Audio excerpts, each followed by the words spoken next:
The parade route stretched onwards, a sea of smiling faces. Flags fluttered, their vibrant colors a stark contrast to the grey buildings lining the street. Everywhere people cheered, their enthusiasm almost manic. This was a celebration, they said, a victory. But beneath the surface, a disquiet settled in my gut. The smiles seemed too wide, the cheers too rehearsed. It felt like a performance, meticulously staged. A banner hung across the street, its message clear: unity, harmony, progress. The words were simple, yet their repetition felt like a hammer blow, driving the message deep into the subconscious.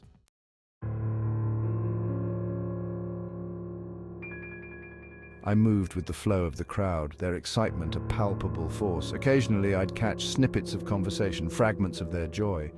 They promised us a better future, one woman gushed, her voice filled with unwavering belief. We're finally safe, a man murmured, clutching a child close. His eyes darted around as if searching for an unseen threat. But who were they afraid of? Who were the enemies now? The questions gnawed at me. This victory, this jubilation, it felt hollow, like a carefully constructed facade, hiding something darker underneath.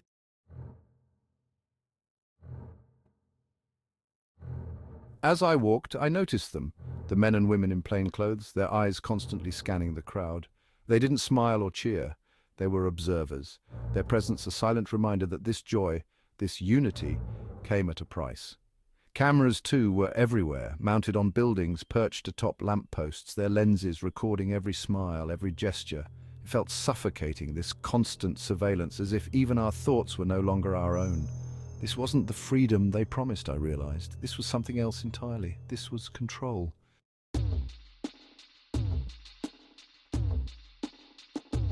The parade route curved, following the path of the river that snaked through the city.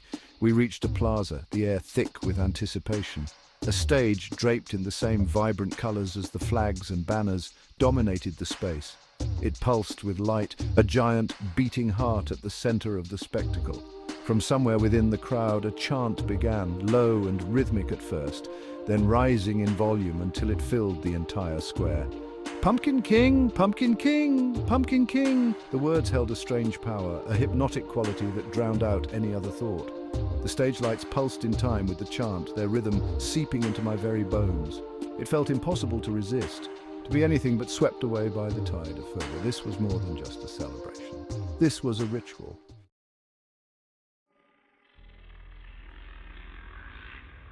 And then he appeared, the Pumpkin King. He emerged from a cloud of smoke, bathed in a spotlight that turned his grinning mask into a beacon of unsettling joy. He wore a crown of twisted metal and wires, his clothes a patchwork of neon colors that assaulted the eyes. He raised his hands, and the crowd roared. A wave of synthetic sound, a cacophony of distorted beats and jarring melodies erupted from the speakers. It was music, but not as I'd ever known it. It was designed to overwhelm, to burrow into your brain and rewrite your very thoughts. He moved with a manic energy, his body jerking and twitching in time with the relentless beat. He was a puppet master, manipulating the crowd with his music, his every gesture a command.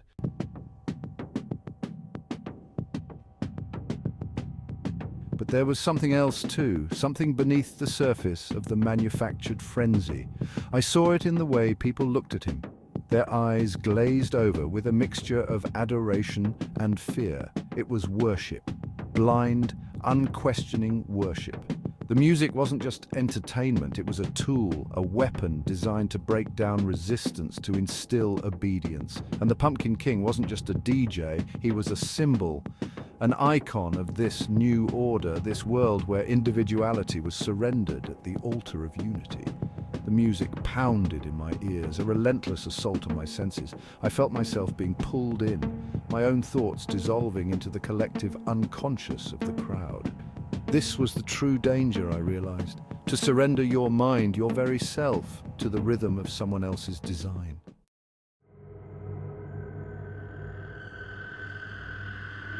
The music pulsed, a hypnotic rhythm that vibrated through the plaza and into my very bones. Around me, the crowd swayed as one, their faces lost in a sea of ecstatic surrender. But something shifted. A darkness crept in from the edges, a chill that had nothing to do with the approaching evening. The sky, once a bright artificial blue, darkened. Clouds gathered, heavy and oppressive, like bruises spreading across the flesh of the sky. The air grew thick, charged with a strange energy that crackled with anticipation. A low rumble echoed in the distance, growing steadily louder. The Pumpkin King, perched atop his stage like a demonic conductor, seemed to revel in the growing chaos. His grin widened, a grotesque parody of joy, as if he were drawing power from the approaching storm. The music too shifted, its tempo increasing, the beats becoming more frantic, more insistent.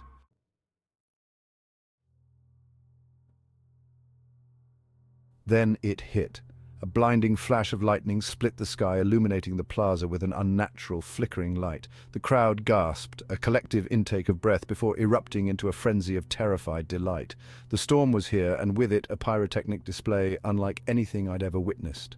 Rockets shrieked skyward, exploding in a kaleidoscope of colors that momentarily banished the encroaching darkness. Red, white, and blue fire rained down, the colors of their manufactured revolution, each explosion timed perfectly to the beat of the music. The air filled with the acrid tang of gunpowder and the ozone crackle of electricity. The Pumpkin King, silhouetted against the inferno, threw back his head and laughed, a sound that echoed the rolling thunder. He was a master of spectacle, orchestrating this symphony of fire and fury, using it to further bind the crowd to his will. Each explosion, each burst of light felt like a blow to my senses, overwhelming, disorienting.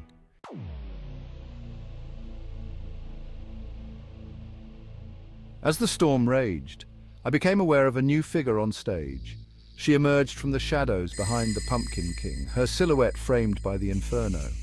This was the Queen, her presence radiating a power that rivaled the King's, but of a different, more insidious nature. Her laughter, high and piercing, cut through the roar of the crowd and the booming thunder.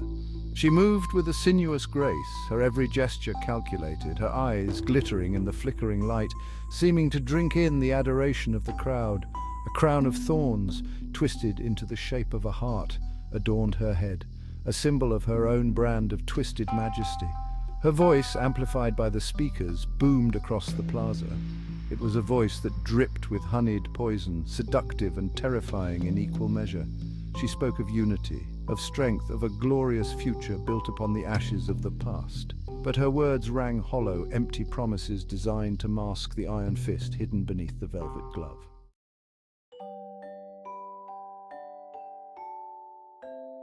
The Queen's gaze swept across the crowd, lingering on upturned faces illuminated by the flashing pyrotechnics. A sly smile played on her lips, her teeth gleaming white against the crimson of her painted mouth. The storm raged on, a tumultuous backdrop to her performance, yet she seemed to hold it at bay with a flick of her wrist. A whispered word. The music shifted, the frantic beat momentarily replaced by a playful melody. A ripple of anticipation ran through the crowd. The Queen, still bathed in the eerie glow of the fireworks, raised her hand, and silence fell. Even the storm seemed to hold its breath. The thunder momentarily hushed. "My loyal subjects," she purred, her voice amplified, reaching every corner of the plaza. The term, once a relic of a bygone era, sent a shiver down my spine. Let us have a moment of levity amidst this glorious chaos, shall we?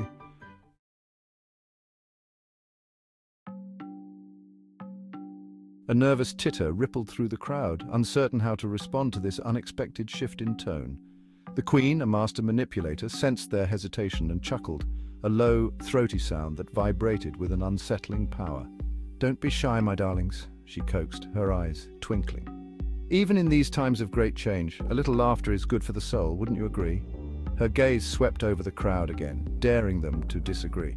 And then she launched into a joke. It was a simple jest, silly even, something about the absurdity of the situation, the weather, perhaps even their blind obedience. The punchline, when it came, was delivered with perfect comedic timing.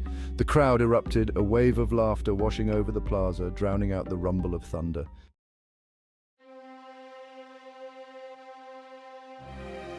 But it wasn't the joke itself that was funny, I realized, but the permission it granted. The Queen, in that moment, had offered them a release, a chance to forget, however briefly, the storm raging around them, the unease that gnawed at the edges of their manufactured joy, and they, desperate for a moment of genuine connection, for an escape from the relentless control, embraced it with fervor. The Queen watched them, her smile widening, her eyes gleaming with a predatory light. She had them now, caught in her web of charm and manipulation. This wasn't just entertainment, it was a calculated display of power. By making them laugh, she reinforced her control, their laughter, a testament to her dominion over their emotions. The music swelled again, this time a triumphant anthem that echoed through the plaza. The Queen basked in the adulation of the crowd, her laughter echoing over the fading storm. The game was far from over, but for now she had won. She had them exactly where she wanted them.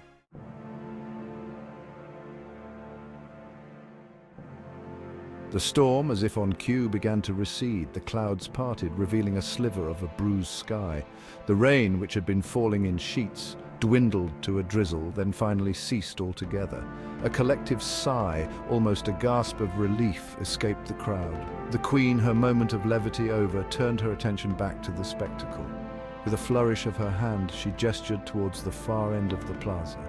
The crowd, their attention expertly redirected, turned as one. Through the dissipating smoke and the lingering scent of gunpowder, a figure emerged. Even from a distance, his silhouette was unmistakable, the hulking frame, the distinctive hair, the air of brash confidence. A hush fell over the plaza as he approached, his footsteps echoing on the wet pavement. The music, which had momentarily faded, swelled again, this time a triumphant fanfare, heralding the arrival of a conquering hero. This was their savior, the one they had been waiting for.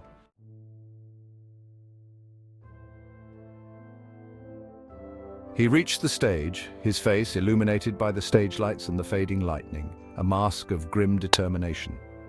The Queen greeted him with a curt nod, her previous playfulness replaced by a mask of cool professionalism. He acknowledged her with a barely perceptible incline of his head, his gaze fixed on the crowd. "You have fought bravely," he boomed, his voice amplified, echoing across the now silent plaza. "You have endured, and now your sacrifices have been rewarded." He paused, letting his words hang in the air, pregnant with unspoken promises. As if on cue, a line of trucks rumbled into view, their headlights cutting through the lingering haze. The crowd surged forward, a collective gasp of awe rippling through them as the truck's contents were revealed. Chests overflowing with gold bars glinted under the stage lights, a tangible symbol of their victory.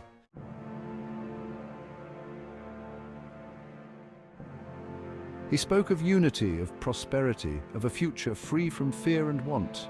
His words, carefully chosen, echoed the promises whispered by the Queen, by the Pumpkin King, by the countless banners and posters that adorned the city. But behind the rhetoric, behind the carefully constructed facade of triumph, I sensed a deeper truth. The gold, the promises, they were just another layer of control, another tool to maintain their grip on the populace. The fight, I realized, was far from over. It had merely taken on a new form, a more insidious, more pervasive form. The enemy was no longer a shadowy cabal lurking in the shadows, but a system, a way of thinking that had seeped into every aspect of their lives. The music reached a crescendo, a triumphant blast of sound that washed over the plaza, a final, desperate attempt to drown out any lingering doubts. The crowd roared their approval, their faces flushed with excitement, their eyes shining with a mixture of hope and something else, something darker, more unsettling. But somewhere in the back of my mind, a single thought echoed, a seed of resistance planted in the fertile ground of fear and uncertainty. This is not the end. The fight goes on.